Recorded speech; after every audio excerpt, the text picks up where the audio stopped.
ఈ వార్తలు మీకు అందిస్తున్నది తెలంగాణ రిపోర్టర్ న్యూస్ ఛానల్. పోరాడాలి అనేటువంటి ఒక జీల్ ఒక స్ఫూర్తి నాలో ఉన్నది కాబట్టి ఈరోజు నేను రాజకీయాలు వచ్చాను. మన రాజకీయాల్లో రావడం అనేది కేవలం అధికారం కోసం కాదు, ప్రజాసేవ కోసం వచ్చానని చెప్పేసి నేను చెప్తున్నాను. మన శ్రావణి గారిని కూడా అదేవిధంగా ఈ ప్రజాసేవ కోసం అరవింద్ గారు పార్టీని తీసుకురావడం జరిగింది. మరి అరవింద్ గారు కూడా వారు తలుచుకుంటే పెద్ద బిజినెస్ చేసుకొని ఇంకా బయట పెద్ద ఇండస్ట్రీలు కావచ్చు, కానీ దేశం కోసం, ధర్మం కోసం, ప్రజాసేవ కోసం వారు రాజకీయాలు వచ్చారు. కానీ ఈరోజు రాజకీయాల్లో ఏ విధంగా ఇంతమందరూ తొండమని అని చెప్పేసి నిజంగా ఒకరు ప్యాంట్ ఇప్తా అంటాడు, ఇంకోటి తోలు తీస్తా అంటాడు. ఇది రాజకీయాల్లో భాషలు వాళ్ళవి, రెండు పార్టీలవి.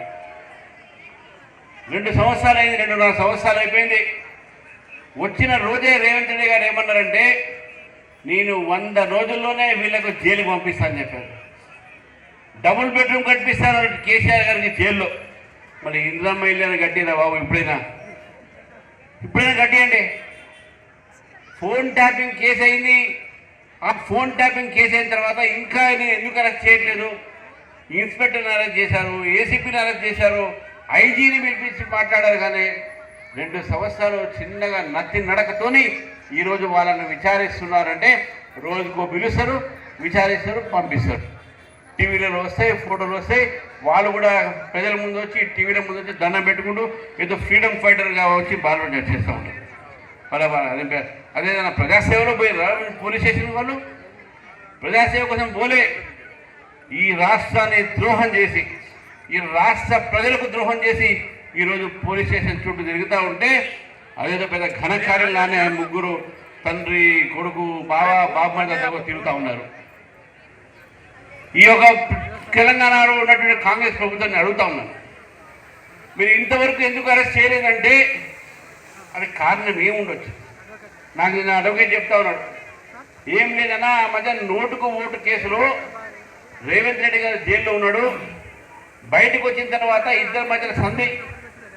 ముఖ్యమంత్రి అయితే నేను అరెస్ట్ చేయలే కదా, నేను రక్షించాను కదా, నువ్వు నన్ను ఏం చేయకు, నన్ను చెప్పేసి ఇది వారిద్దరి మధ్యన ఉన్నటువంటి ఒప్పందం అనే విషయాన్ని కూడా గుర్తుపెట్టుకోవాలి. మనం ఒకటే, కమిషన్లో ఒకటే, చేసిన వాగ్దానాలను మర్చిపోవడంలో ఒకటే, ప్రజలు దగా చేయడంలో ఒకటే. ఈ 2 పార్టీలు కూడా ఈ రాష్ట్రాన్ని దోచుకునేటువంటి పరిస్థితి చేస్తా ఉన్నాం.